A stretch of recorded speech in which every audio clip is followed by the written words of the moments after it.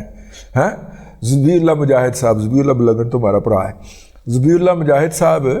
وہ اس کے پاس پھر آپ کا جو زیر قبضہ اسلحہ تھا وہ کیسے آ گیا جو اس نے آ کے یوب کے اندر استعمال کیا. یوب کے اندر ایک لیتھل کمبینیشن ہوا ہے، اور لیتھل کمبینیشن کیا ہے کہ پہلے بلوچ نیشنلسٹ جو تھے BLA وغیرہ، وہ طالبان کو اپنا دشمن نمبر 1 تصور کیا کرتے تھے، اور ان کی آپس میں بھی بہت زیادہ لڑائیاں تھیں. جیسے ہی طالبان جو ہیں وہ امریکن جو ہیں وہ افغانستان سے بھاگے ہیں، تو وہاں پہ طالبان جو تھے، وہاں پہ جو کیمپ تھے BLA وغیرہ کے، وہ بھی سرپٹ بھاگے وہاں سے، اور وہ بلوچستان آئے، اور ان میں سے بہت سارے جو تھے وہ سیکیورٹی فورسز کے ہاتھوں مارے بھی گئے. تو اس کے بعد پھر کسی بڑی فورس نے ان دونوں کی آپس میں صلح کروائی، اور یہ جو صلح ہوئی ہے TTP کی اور BLA کی، اس کے نتیجے میں جو لیتھل کمبینیشن ہوا ہے وہ یہ ہے کہ تو میرا حاجی بگویم، میں تیرا ملا بگو. پختون علاقوں کے اندر بلوچ کارروائی کریں گے، اور TTP ان کو سپورٹ فراہم کرے گی. جس طرح کہ کل جو ہے جو خودکش حملہ ہوا ہے اپنا رینجرز کی یا پیراملٹری فورس کی گاڑی کے اوپر، جس میں 7 شہید ہوئے ہیں، اور یہ پشاور میں ہوا ہے. اگر آپ اس کا سٹائل دیکھیں تو وہ BLA کے حملے والے سٹائل سے ملتا ہے. لیکن اسی طرح بلوچ علاقوں کے اندر TTP کارروائی کرے گی، اور BLA والے اس کو سپورٹ فراہم کریں گے، کیونکہ دونوں علاقوں کے اندر ان کے جو لوگ ہیں وہ کہیں نہ کہیں سپاٹ کر لیے جاتے ہیں، یا ان کی موومنٹ کی نگرانی ہو رہی ہوتی ہے. باہر سے کوئی اجنبی آ کے وہ موومنٹ کرتا ہے تو اس کو سیکیورٹی ایجنسیز کو پکڑنے میں تھوڑا سا، یا اس کو ٹریک کرنے میں، یا اس کے پیچھے چل جانے میں تھوڑی سی تاخیر ہوتی ہے. اتنی دیر میں وہ کام ڈال جاتا ہے. تو یہ صورتحال ہے. تو اس کے اندر یہ طے کیا گیا کہ اب جناب افغانستان سے بات کی جائے گی، اور وہ جو ذبیح اللہ مجاہد صاحب ہیں انہوں نے جس ٹون کے اندر بکواس فرمائی ہے، اور وہ جس طرح بھونکے ہیں، اس کے 24 گھنٹے کے اندر پھر انہیں اپنے الفاظ جو ہے اور اپنی زبان میں نرمی پیدا کرنی پڑ گئی، اور اپنے الفاظ جو ہیں ان کو لگام ڈالنی پڑ گئی. یہی زبان سمجھتے ہیں، ان کو ایسے ہی لگام ڈالنی چاہیے. یہ جو میرا مطلب ہے لٹیرے اور ڈاکو ہیں، اور یہ اس وقت جو ہے وہ اپنا پاکستان کے دشمنوں سے پیسے پکڑ کے اور TTP کو اسلحہ بیچ رہے ہیں، اور TTP پاکستان کے اندر کارروائیاں کر رہی ہے. ان تاجروں کو، ان بے شرم تاجروں کو، ان بغیرت تاجروں کو ایسے ہی لگام ڈالی جا سکتی ہے، ٹھیک ہے، جو کہ ڈالنی چاہیے. اور اس کا پلیج کیا گیا وہاں پہ اوپر کہ جناب یہ جو ہے وہ ان سے سیدھے سے بات کی جائے گی، ٹھیک ہے. اور میرا مطلب ہے، لیکن یہ رپورٹس موجود ہیں کہ TTP جو ہے وہ KP اور بلوچستان کے اندر PTI کی ہر مخالف قوت کے اوپر حملہ کرے گی، اس کی ریلیوں کے اندر خودکش کرے گی. اور اگر آپ کو میری اس بات کے حوالے سے کوئی شک ہے تو پچھلے دنوں جماعت اسلامی کے امیر سراج الحق صاحب جو ہیں وہ بلوچستان کے دورے پہ گئے تھے، اور ان پہ ایک ونگیاں ٹنگا پولیس مقابلہ ٹیپ کا خودکش حملہ ہوا تھا. اگر آپ کو یاد ہو، یہ ونگیاں ٹنگا پولیس مقابلہ ٹیپ کا جو حملے ہوتے ہیں یہ نارملی BLA کرتی ہے،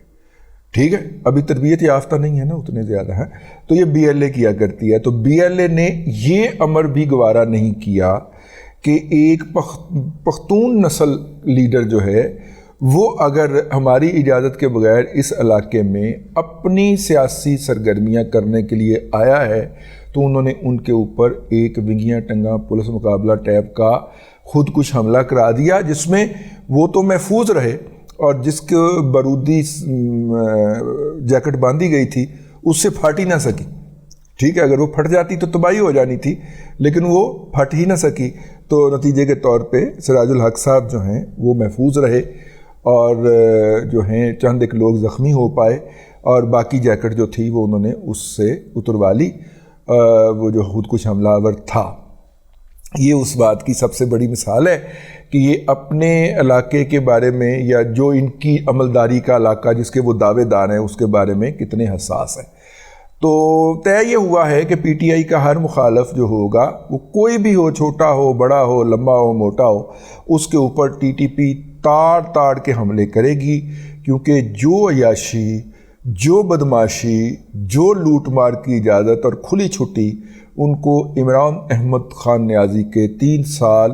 7 مہینے اور 21 دنوں کے درمیان دستیاب رہی ہے، یہ اتنا ہی دور حکومت بنتا ہے جتنا دور حکومت یزید کا تھا۔ اس دوران جو ان یزیدوں کو دستیاب رہی ہے لوٹ مار کرنے کی جو آزادی ہے، اس آزادی کو اب واپس لانا ہے، اور جناب لڑکیوں کے کالجز جو ہیں ان کو پاکستان میں بھی بند کرانا ہے اور سکولوں کو بھی بند کرانا ہے۔ یہ ایجنڈا ہے ان کی طرف سے، ٹھیک ہے۔ یہ سارا احمقانہ ایجنڈا جو ہوتا ہے یہ لوگوں کی ذہن سازی کے لیے ہوتا ہے، جو کہ جیسے کہ عمران خان صاحب ذہن سازی فرماتے ہیں۔ بنیادی ایجنڈا یہی ہوتا ہے کہ اس تخریب کاری کے، اس دہشت گردی کے، اس تباہی کے پیسے پکڑے گئے ہوتے ہیں، اور پیسے آپ کو پتہ ہے جن کے اس علاقے کے اندر سب سے زیادہ زر مبادلہ کے ذخائر ہیں، پیسے وہ دیتے ہیں۔ ہائے ہائے ہائے